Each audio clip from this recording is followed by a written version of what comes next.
अस्सलाम वालेकुम 10th class students. आज हम 10th केमिस्ट्री चैप्टर नंबर 19 जो कि नाइट्रोजन एंड सल्फ़र है उसके क्विक चेक सॉल्व करेंगे। हमारे पास क्विक चेक नंबर 1 है 19.1। उसका पहला क्वेश्चन है why is ammonia gas turned into a liquid after its production.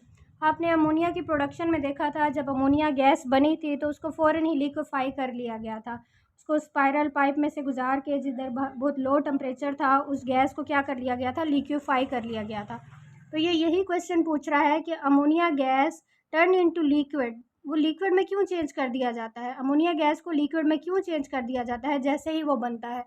Gas भी तो रखी जा सकती है, हमें अमोनिया ही चाहिए ना, अमोनिया को गैस फॉर्म में भी तो रखा जा सकता है, उसको लिक्विड में क्यों चेंज किया जाता है। तो इसकी रीज़न हम यहाँ की बुक से देखते हैं। आपके पास जो ये की बुक है इस पर आपके पास आंसर दिया हुआ है, ammonia gas is turn into liquid bye cooling. उसको लिक्विड में चेंज कैसे किया जाता है, कूल करके, यूजिंग रिफ्रिजरेशन कॉइल्स इस्तेमाल करके। आपने पढ़ा होगा प्रोसीजर के अंदर ऐसे राउंड कॉइल्स थी, उनके अंदर से अमोनिया गैस को निकाला जाता, गुजारा जाता था तो वो लिक्विड में चेंज होता था, so that it can be easily separated from reaction mixture. क्योंकि वहाँ पे हमारे पास नाइट्रोजन भी होता है, हाइड्रोजन भी होता है और अमोनिया, तीन चीज़ें होती हैं। तो मिक्सचर से सेपरेट करने के लिए उसको लिक्विफाई किया जाता है। The remaining nitrogen and hydrogen gases are then recycled. Nitrogen और हाइड्रोजन दोबारा रिसाइकल कर ली जाती हैं। इसकी जगह आप ये कर लें, ammonia is liquefied because it occupies much less space. अगर हम लिक्विड और गैस की बात करें ना, तो लिक्विड जो है, गैस के मॉलिक्यूल्स काफ़ी दूर दूर होते हैं और गैस मॉलिक्यूल्स ज़्यादा स्पेस लेते हैं as comparison to liquid molecules. तो लिक्विड में कन्वर्ट करने का मतलब ये है कि हम जिन कंटेनर्स में अमोनिया को लेके जा रहे हैं वहाँ पे स्पेस क्या हो, थोड़ी यूज़ हो, अगर हम लिक्विड अमोनिया लेके जाते हैं। दूसरा है is easier and cheaper to transport. ये ज़्यादा आसान मेथड है। गैसेस को स्टोर करना और उनको ट्रांसपोर्ट करना ये थोड़ा मुश्किल काम होता है, क्योंकि गैसेस प्रेशर लगाती हैं और प्रेशर में बाज़ औक़ात कंटेनर फट भी जाते हैं, और इस तरह से क्या है, जो लिक्विड को लेके जाना है, ट्रांसपोर्ट करना है, वो काम ज़्यादा आसान है। Is easier and cheaper to transport, is more convenient to store. और इसके अलावा लिक्विड अमोनिया को स्टोर करना भी ज़्यादा आसान है। तो आप इस आंसर को रहने दें, आप ये कर लें, ammonia is liquefied because it occupies much less space, क्योंकि लिक्विड अमोनिया थोड़ी जगह लेती है। Is easier and cheaper to transport, ये आसानी से ट्रांसपोर्ट की जाती है और इसको स्टोर करना भी ज़्यादा आसान है। Why high pressure is maintain in the production of ammonia. जब अमोनिया बनाई जाती है तो वहाँ प्रेशर इतना ज़्यादा हाई क्यों रखा जाता है। आपने पढ़ा था अमोनिया बनाने के लिए 200 एटमॉस्फेरिक प्रेशर रखा गया था।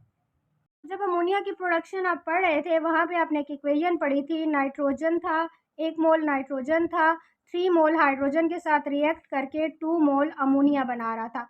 अगर मैंने तब जब आपको ये रिएक्शन पढ़ाया था तब भी बताया था कि रिएक्टेंट नाइट्रोजन 1 मोल है और हाइड्रोजन 3 मोल, यानी 4 मोल रिएक्टेंट कंबाइन होके 2 मोल प्रोडक्ट बना रहे हैं। Number of moles of reactant ज़्यादा है और number of moles of product कम है। तो एज ली-चार्टियर प्रिंसिपल के अकॉर्डिंग अगर प्रोडक्ट के मोल्स कम हो तो प्रेशर बढ़ाने से प्रोडक्ट की ज़्यादा क्वांटिटी ऑब्टेन की जा सकती है। तो इसी तरह से अगर मैं इस रिएक्शन पे प्रेशर बढ़ा दूँ ना, तो ज़्यादा से ज़्यादा नाइट्रोजन और हाइड्रोजन रिएक्ट करके क्या बनाने लग जाएंगे, अमोनिया बनाने लग जाएंगे। तो यहाँ पे high pressure about 200 is maintain to increase the yield of ammonia. Ammonia की यील्ड बढ़ाने के लिए क्या है कि हाई प्रेशर रखा जाता है। It helps the reaction proceed more effectively, इस तरह से रिएक्शन ज़्यादा इफेक्टिवली होता है। Producing more ammonia from nitrogen and hydrogen, इस तरह से नाइट्रोजन और हाइड्रोजन से ज़्यादा अमोनिया बनती है। तो ये थी हमारा क्विक चेक नंबर 19.1, जिसके 2 क्वेश्चन थे। एक तो अमोनिया को गैस को लिक्विड में क्यों चेंज कर दिया जाता है, और दूसरा क्वेश्चन था why high pressure is maintain in the production of ammonia. जब अमोनिया तैयार की जा रही होती है तब प्रेशर इतना ज़्यादा 200 एटमॉस्फेरिक प्रेशर क्यों रखा जाता है, इतना ज़्यादा क्यों रखा जाता है। तो ये 2 क्वेश्चन थे 19.1 के।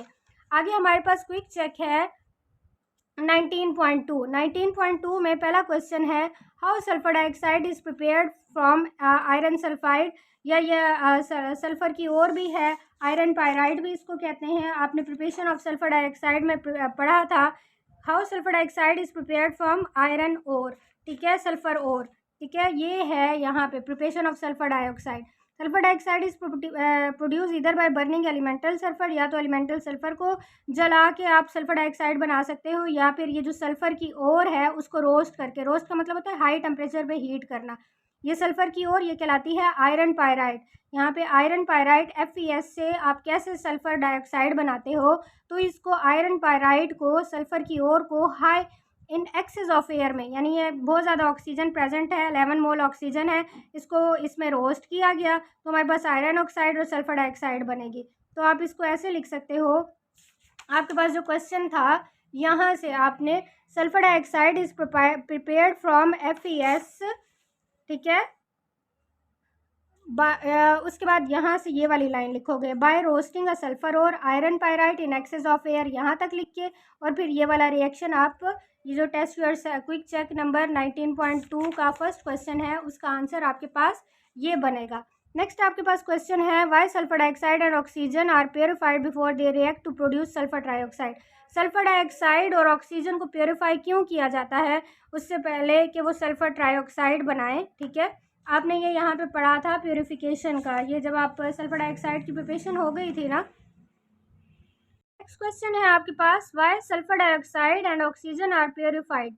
सल्फर डाइऑक्साइड और ऑक्सीजन को प्योरीफाई क्यों किया जाता है before they react to produce sulphur trioxide, कि वो रिएक्ट करके सल्फर ट्राइऑक्साइड बनाए उससे पहले उनको प्योरीफाई क्यों किया जाता है। तो ये भी आप ऑलरेडी पढ़ चुके हो, आपके पास ये पेज नंबर 77 का फर्स्ट पैराग्राफ, उसमें ही प्योरीफिकेशन थी। Sulphur dioxide produce above is then pass through purifying chamber and sprayed with steam. तो प्योरीफाई किया जाता है और उसके ऊपर से स्टीम भाप गुजारी जाती है। ये क्या होता है इससे, this process remove dust impurities. अगर इसके अंदर कोई डस्ट इम्प्योरिटीज़ है सल्फर डाइऑक्साइड के अंदर, एज वेल आर्सेनिक इम्प्योरिटीज़, या कोई आर्सेनिक इम्प्योरिटी प्रेजेंट है सल्फर डाइऑक्साइड गैस में, तो इस तरह से वो इम्प्योरिटीज़ रिमूव हो जाती हैं। उन इम्प्योरिटीज़ का फॉल्ट क्या है या वो क्या डिसएडवांटेज है। The step is important because arsenic compound Poisson the catalyst. बाद में हम कैटलिस्ट वेनेडियम पेंटाऑक्साइड यूज़ करते हैं इस मेथड के अंदर। ये जो आपने कंटेक्ट प्रोसेस पढ़ा है, अगर आर्सेनिक मौजूद हो तो उस कैटलिस्ट को पॉइजन कर देती है, ख़राब कर देती है, इसलिए क्या किया जाता है, प्योरीफाई किया जाता है। तो यहाँ से लेकर यहाँ तक ये क्विक चेक 19.2 का क्वेश्चन नंबर 2 जो है उसका आंसर बनेगा कि why sulphur dioxide and oxygen are purified. तो ये वाला आंसर जो था 77 पेज पे, ये आपकी क्विक चेक नंबर 19.2 के 2 का आंसर बनेगा। आगे आपके पास है क्विक चेक नंबर 19.3, उसका क्वेश्चन नंबर 1 है। तो क्वेश्चन है आपके पास, why lead oxide is an amphoteric oxide. PbO lead oxide की बात करता है, ये एम्फोटेरिक ऑक्साइड क्यों है। ऐसे ऑक्साइड्स जो कभी तो एसिड के तौर पर एक्ट करते हैं और कभी बेस के तौर पर एक्ट करते हैं, ऐसे ऑक्साइड्स को आप एम्फोटेरिक ऑक्साइड कहते हो। तो इसका आंसर आप लोगों ने की बुक से करना है। आपके पास की बुक में आंसर दिया गया है, lead oxide is amphoteric oxide because it can react with both acid and base. Acid और बेस दोनों के साथ रिएक्ट करता है। जब ये बेस के साथ रिएक्ट करता है तो ये एसिड के तौर पर, एसिडिक ऑक्साइड के तौर पर एक्ट करता है, और जब ये एसिड के साथ रिएक्ट करता है तो ये बेसिक ऑक्साइड के तौर पर रिएक्ट करता है। आगे हम रिएक्शन से एग्जांपल देख लेते हैं कि एम्फोटेरिक ऑक्साइड क्यों है। तो आपके पास आंसर है, ये स्टार्ट पे ही दिया गया है, reaction with acid. PbO lead oxide है, एसिड के साथ रिएक्ट कर रहा है, लेड क्लोराइड और वाटर बन रहा है। यहाँ पे ये बेसिक ऑक्साइड के तौर पर एक्ट किया। In this reaction PbO behaves as a base या बेसिक ऑक्साइड के तौर पर एक्ट किया है, एंड रिएक्ट विद एसिड, और ये एसिड के साथ रिएक्ट किया है और इसने सॉल्ट और वाटर बना दिया है, ठीक है। तो ये कभी तो एसिडिक ऑक्साइड के तौर पर एक्ट करता है और कभी बेसिक ऑक्साइड के तौर पर। तो आपको पता है एम्फोटेरिक ऑक्साइड जब एसिड के साथ रिएक्ट कर रहे हो तो वो बेसिक ऑक्साइड के तौर पर एक्ट करते हैं। ये रिएक्शन विद एसिड था। नेक्स्ट है reaction with base. PbO lead oxide है, सोडियम हाइड्रोक्साइड बेस के साथ रिएक्ट कर रहा है, सोडियम लेड ऑक्साइड बना रहा है H2O।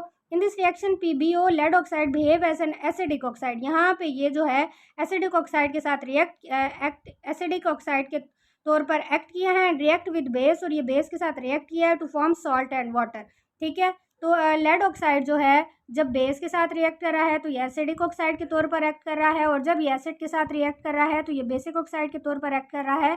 इसलिए लेड ऑक्साइड क्या कहलाता है, एम्फोटेरिक ऑक्साइड कहलाता है। नेक्स्ट आपके पास क्वेश्चन है, why non metals form covalent oxide. Non metal जो हैं वो कोवेलेंट ऑक्साइड क्यों बनाते हैं। नॉन मेटल जब ऑक्सीजन के साथ कंबाइन होते हैं तो वहाँ पे इलेक्ट्रॉन्स की शेयरिंग होती है, इस वजह से नॉन मेटल जो हैं वो कोवेलेंट ऑक्साइड बनाते हैं। Non metal oxides are covalent where electrons are shared between, ये आपके पास आंसर था, where electrons are shared between non metal और ऑक्सीजन। क्योंकि नॉन मेटल और ऑक्सीजन में इलेक्ट्रोनेगेटिविटी का इतना डिफरेंस नहीं होता और इलेक्ट्रॉन्स इक्वली यानी बीच में शेयर होते हैं। अगर मेटल और ऑक्सीजन के दरमियान बॉन्ड होता यानी मेटेलिक ऑक्साइड होता तो मेटल तो इलेक्ट्रोपॉजिटिव होते हैं और ठीक है ज़्यादा इलेक्ट्रोपॉजिटिव अपनी तरफ इलेक्ट्रॉन इतना नहीं खींचने थे, तो वहाँ पे आयनिक बॉन्ड जनरेट होना था। मेटल अपने इलेक्ट्रॉन डोनेट भी कर देते हैं। तो non metal oxide are covalent compound where electrons are shared between non metal, क्योंकि नॉन मेटल्स और ऑक्सीजन के दरमियान इलेक्ट्रॉन्स की क्या होती है, शेयरिंग होती है। तो ये भी आंसर यहाँ से लेकर यहाँ तक बन सकता है, या फिर अगर आप की बुक से करना चाहो तो non metal are covalent because electrons are shared between non metal, ये वही वाला आंसर है। नेक्स्ट क्विक चेक नंबर 19.4 है। 19.3 हो गई, उसके दो पार्ट्स थे। नेक्स्ट क्विक चेक नंबर 19.4 है।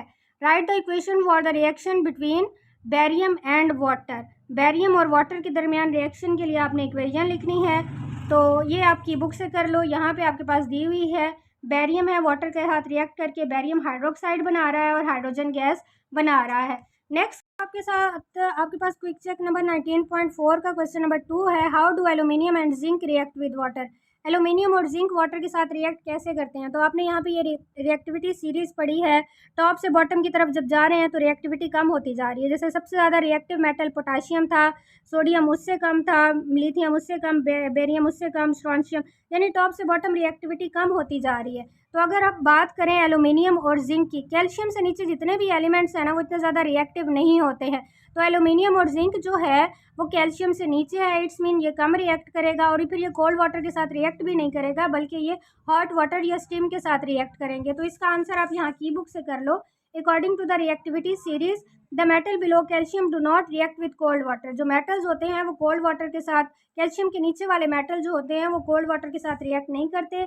Instead they react with steam, बल्कि ये किसके साथ रिएक्ट करती है, स्टीम के साथ, और मेटल ऑक्साइड बनाते हैं और हाइड्रोजन गैस। जिंक और जिंक वाटर के साथ रिएक्ट कर जिंक ऑक्साइड और हाइड्रोजन गैस बना देगा। और since aluminium and zinc are below calcium, calcium के नीचे हैं, so they do not react with water, water के साथ रिएक्ट नहीं करते।